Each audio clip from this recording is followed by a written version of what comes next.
Romains 10, verset 17. Saint Paul dit ceci. La foi vient de ce que l'on entend.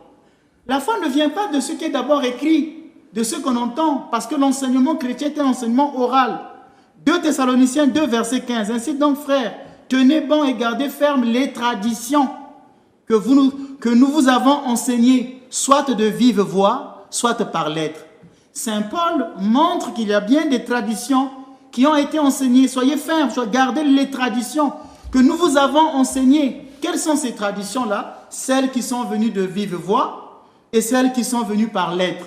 Donc, si on devait dire la tradition écrite, ce qui est la Bible, et la tradition orale, ce qui est un enseignement intérieur dans l'Église. Lui-même, parce qu'il a été appelé le dernier, se sont liés à la tradition. Saint Paul, qui remonte aux premiers apôtres. Il dira, je vous ai transmis ceci, ce que j'ai moi-même reçu. 1 Corinthiens chapitre 15, verset 3. Saint Paul dit que je vous ai transmis ce que j'ai moi-même reçu des premiers apôtres. L'apôtre Saint Jean dira dans 2 Jean chapitre 12, il dira, j'ai bien des choses à vous écrire.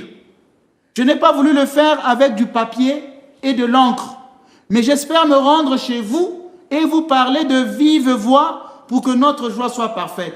Donc il trouve que je ne peux pas tout vous dire par de l'encre, par écrit, par la Bible, mais il y a des enseignements que je veux vous donner, que vous allez retenir par votre cœur.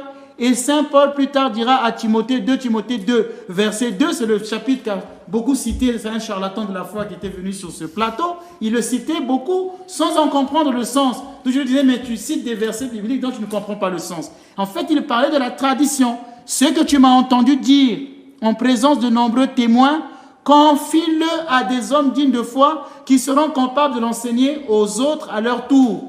Et là, il pose le fondement de l'enseignement oral, de la tradition. Je viens de donner un fondement biblique.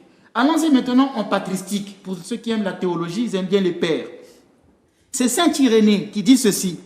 Qu'en serait-il si les apôtres ne nous avaient pas laissé d'écrit? Admettons qu'il n'y avait pas de Bible.